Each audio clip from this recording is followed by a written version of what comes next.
బులెటిన్లో బ్రేకింగ్ చూస్తున్నాం. TSPSC question paper leak పై high court విచారణను ఏప్రిల్ 11కు వాయిదా వేసింది.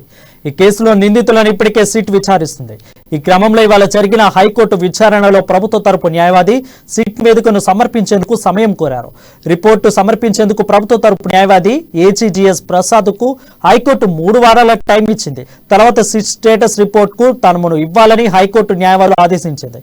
ఈ విచారణలో పిటిషన్ తరపు న్యాయవాది వివేక్ దన్కా, ప్రభుత్వ తరపు న్యాయవాది ఏజీజీఎస్ ప్రసాద్ హైకోర్టులో తమ వాదనలను వినిపించారు. ఒకే మండలంలో 20 మందికి మించి మార్కులు వచ్చాయని, దీనిపై ఉన్నాయని కోర్టు దృష్టికి తీసుకెళ్లారు.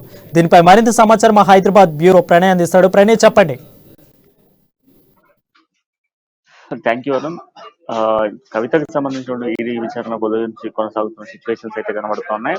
అంటే ప్రధానంగా మనం చూస్తే ఈడీ విచారణలో భాగంగానే కొన్ని కీలకమైనటువంటి అంశాలు కూడా వెలుగులోకి వస్తున్న సిచ్యువేషన్స్ అయితే ప్రధానంగా కనబడతా ఉన్నాయి. అయితే కవితకు సంబంధించిన విచారణలో ప్రస్తుతం మనం చూసుకుంటే కొన్ని కీలక అంశాలు కూడా వెలుగులోకి వస్తున్న సిచ్యువేషన్స్ అయితే కనబడతా ఉన్నాయి. అయితే దీంట్లో టీఎస్పీఎస్సీకి సంబంధించినటువంటి పేపర్ లీకేజ్ కి సంబంధించి సిట్ విచారణలో భాగంగా కొన్ని నివేదికలు సమర్పించేటువంటి ఇష్యూస్ కనబడతా ఉన్నాయి. దీంట్లో ప్రధానంగా చూస్తే రిమాండ్ రిపోర్ట్ కి సంబంధించి 3 వారాల గడువును కూడా కోరుతున్నట్టుగా తెలుస్తా ఉంది. దీంట్లో ప్రధానంగా చూస్తే రిమాండ్ రిపోర్ట్ వారానికి సంబంధించినటువంటి టైంలో న్యాయవాదులు కూడా అడుగుతున్న సిచ్యువేషన్స్ అయితే ప్రధానంగా కనబడతా ఉన్నాయి. టీఎస్పీఎస్సీకి సంబంధించినటువంటి లీకేజ్ ని హైకోర్టు దృష్టికి తీసుకెళ్లిన నేపథ్యంలో హైకోర్టు దీనికి సంబంధించినటువంటి నివేదికను సమర్పించాలి అంటూ కూడా కోరుతున్నట్టు తెలుస్తా ఉంది.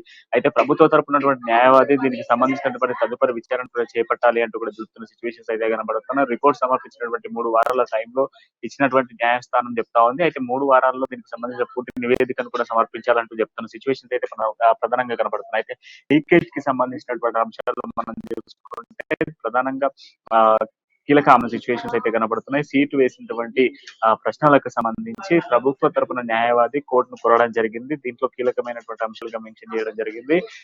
రిమాండ్ రిపోర్ట్ కి సంబంధించినటువంటి దాంట్లో కూడా లింక్ కి సంబంధించి అంటే ఏదైతే లీకేజ్ కి సంబంధించిన దాంట్లో ఇప్పటికే రాష్ట్రంలో ఉన్నటువంటి విద్యార్థి సంఘాలు కావచ్చు, టీఎస్పీఎస్ కి సంబంధించినటువంటి పలు సంఘాలన్నీ కూడా డిమాండ్ చేస్తా ఉన్నాయి. అయితే దీంట్లో ప్రధానంగా చూసుకుంటే బీజేవైఎం తో పాటుగా ఏబీవీపీ అండ్ దాంతో పాటుగా మరికొన్ని విద్యా సంస్థలు కూడా ధర్నాలు చేస్తున్న సిచ్యువేషన్స్ అయితే ప్రధానంగా కనపడతా ఉన్నాయి. అయితే ఈ లీకేజ్ వ్యవహారానికి సంబంధించినటువంటి నిందితుల దగ్గర నుంచి సేకరించేటువంటి పూర్తి డేటాను కూడా ఒక నివేదిక ద్వారా సమర్పించాలి అంటూ కూడా చెప్తున్న సిచ్యువేషన్స్ కనపడతా ఉన్నాయి. సీట్ నివేదికను అందించేందుకు సంబంధించి అంటే ఈ నివేదికలో పూర్తి స్థాయిలో కూడా డాక్యుమెంట్స్ అందించాలి. 3 వారాల లోపుగా పూర్తి డేటాను ఏ విధంగా లీకేజ్ జరిగింది, లీకేజ్ కి సంబంధించిన పూర్తి డీటెయిల్స్ అందించాలంటూ కూడా చెప్తున్న సిచ్యువేషన్స్ అయితే కనబడుతున్నాయి.